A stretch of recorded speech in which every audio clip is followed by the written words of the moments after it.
Hello, I am Shama98. I'm here to talk to you about Everway. Now, what is Everway?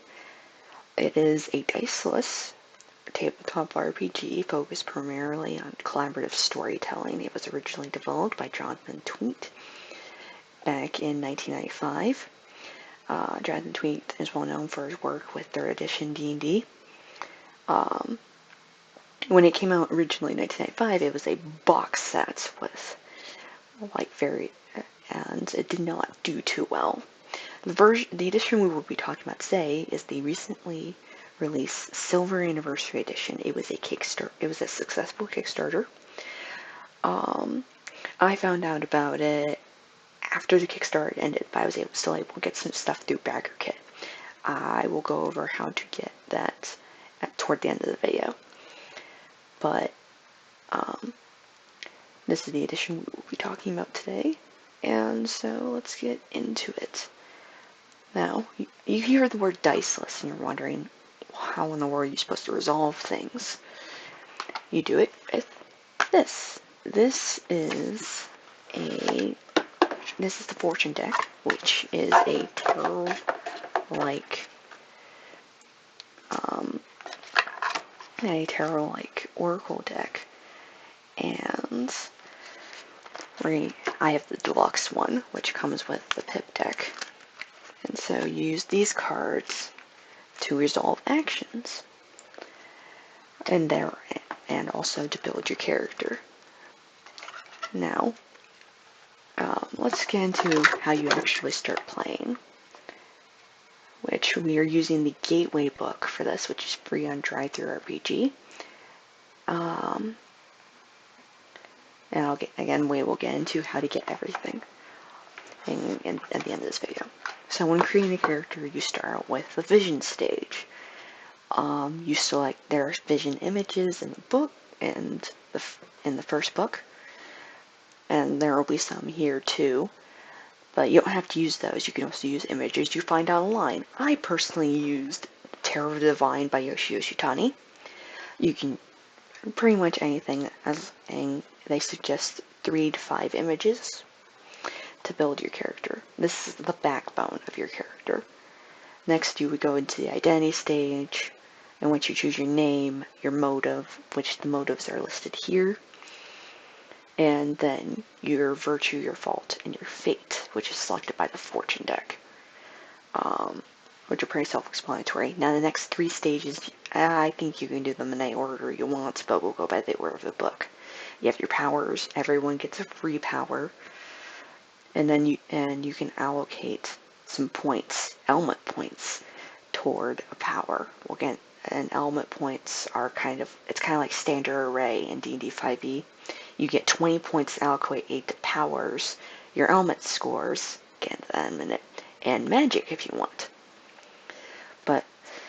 But yeah, you have to spend those to have any power other than a free power. And I will do a separate video on characters because there's a fair bit.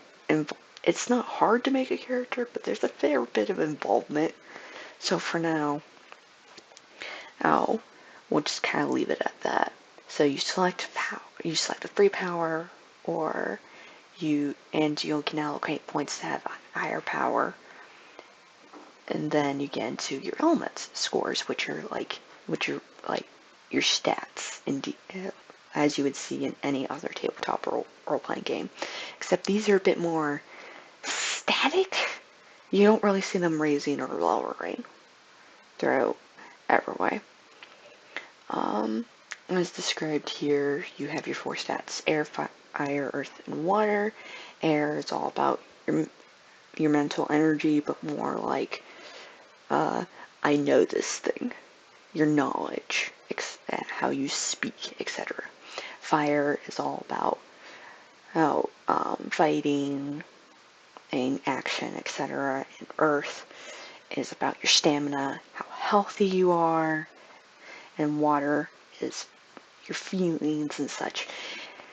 If you've done anything with tarot or anything, then you'd probably gain this. If not, it's kind of what you've seen in a variety of TV shows. That's how it works. So that would be the next stage, is you allocate points and they're going to say you should start with you have to have at least 3 points in each stat. You can talk with your GM and screw around with that, but the average person in this universe is going to have 3 points. Next, you go on to magic. Now, you don't have to put points in magic, but if you want points in magic, you gotta put points in magic. And you gotta put some of your element points. So there are 4 magic, and each one is based off an element.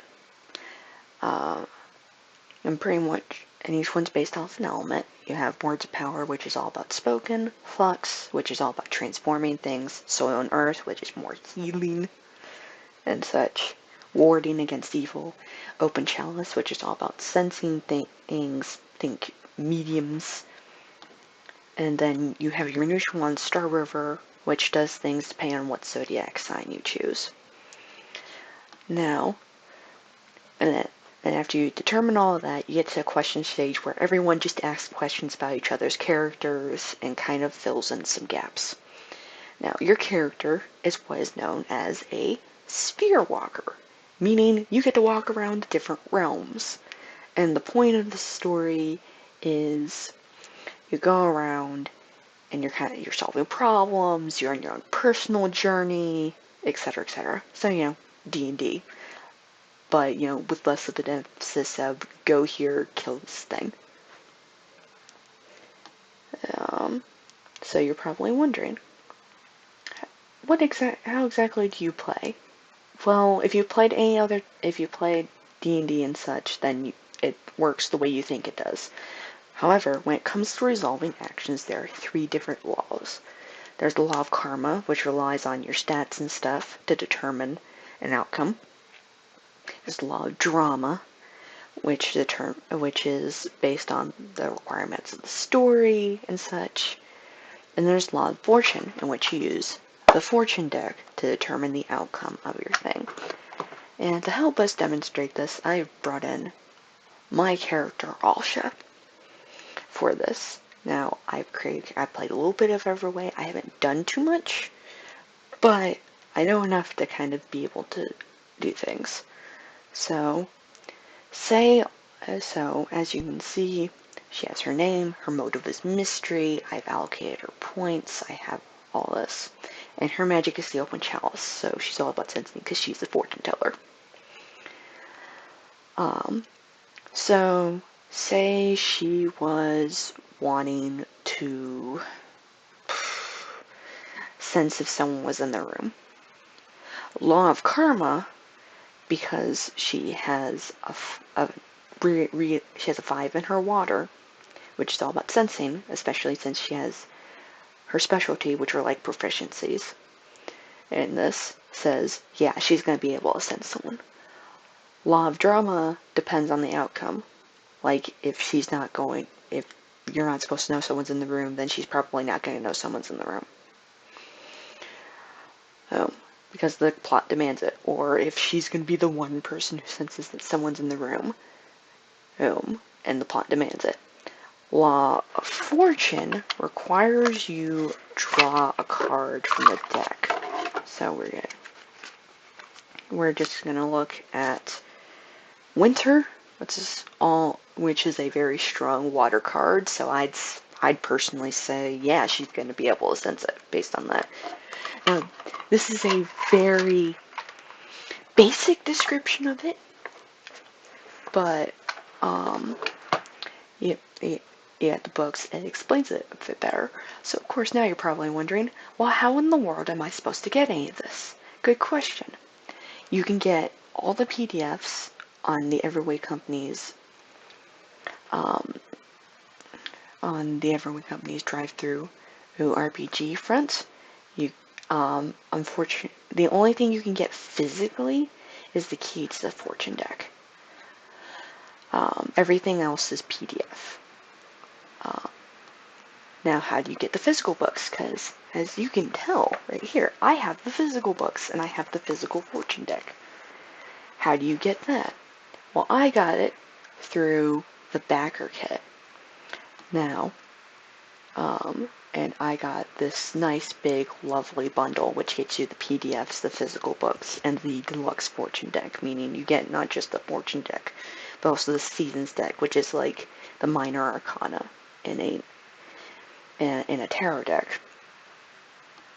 So, alright, that is how you get it.